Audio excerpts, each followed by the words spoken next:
Alright, I'm Ian Curtis, and I have Tyler Ruzich and Tristan Banks here for the third and possibly final part of our first Democratic debate.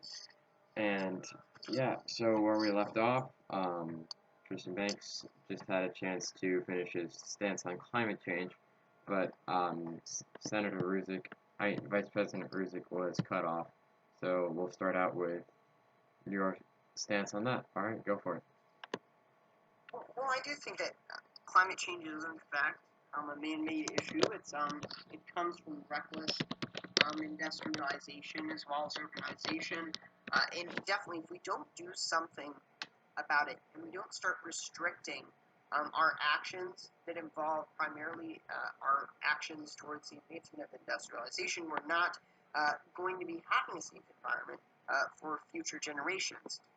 So I would say that while yes, we should be implementing policies that do involve things like protecting our environment, but when it comes down to it, if we start doing things, which is what I believe Hopkins had brought up, who's the campaign manager, who's really not doing very well on the Bennett campaign, had said specifically that they were going to be pouring a whole lot more funds into the EPA.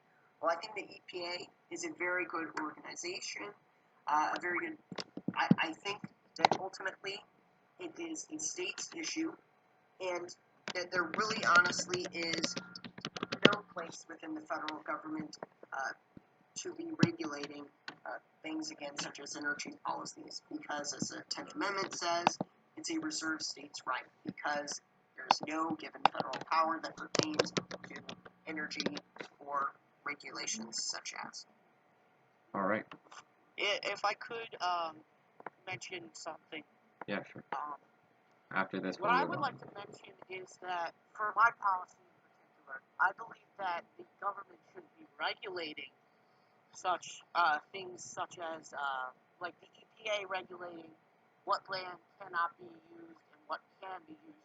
What I would say is that the government should be incentivizing and saying to individuals and companies, if you push, say you want a company to meet certain environmental standards, say they cut their carbon emissions by 30%, then they get a tax cut.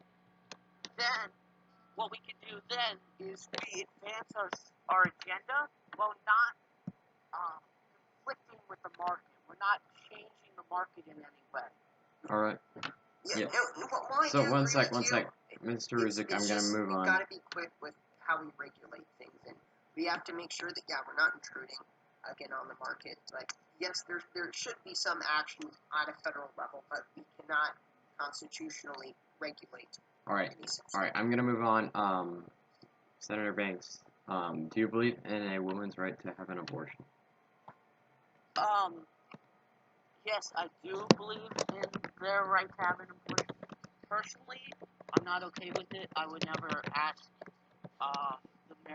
the person I married or the woman I'm in love with to have something like that. But honestly, I have no right whatsoever to tell a woman I probably have never even met that they can't get an abortion. We don't know what their situation is. We don't know what they are going through.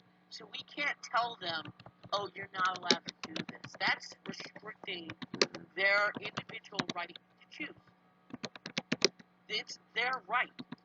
It's defined in the Constitution. I don't see a problem with them having the right to choose, to be honest. All right, Vice President Ruzich. I would say it is this. The Republican policy is simply that a fetus has more rights than a woman.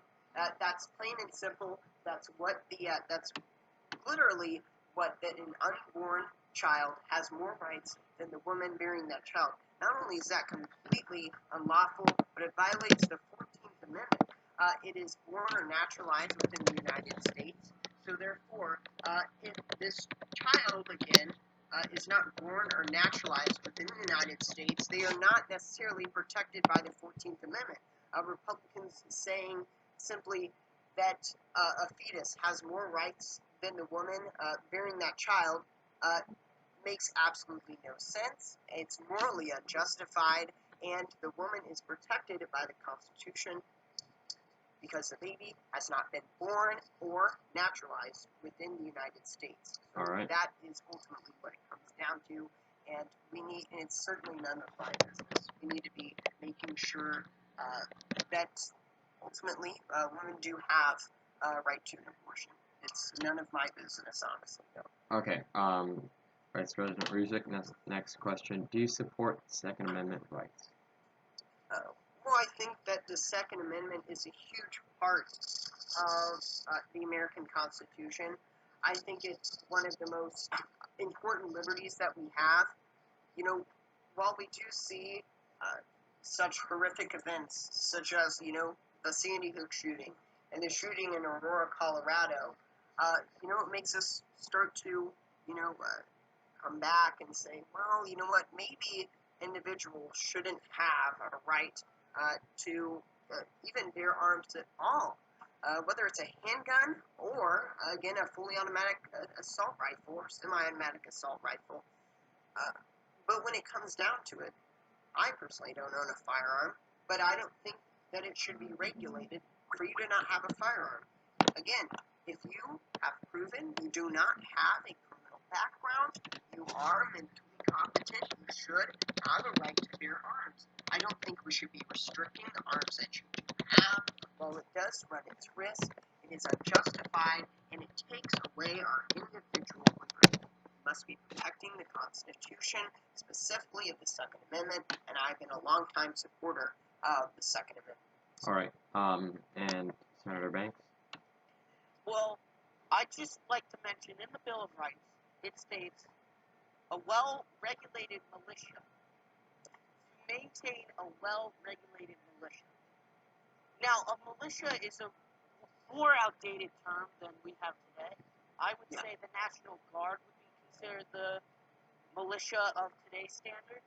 So, a well-maintained militia. We have to redefine what we consider a militia. So, if we say, well, we can't restrict upon someone's individual right as long as they join the National Guard, or I'm just shooting out options. These are my individual opinions. I would ask many members of Congress what we should redefine a militia as. We should redefine what's in the Bill of Rights. Because most of the terms in the Bill of Rights is outdated. It's old English law.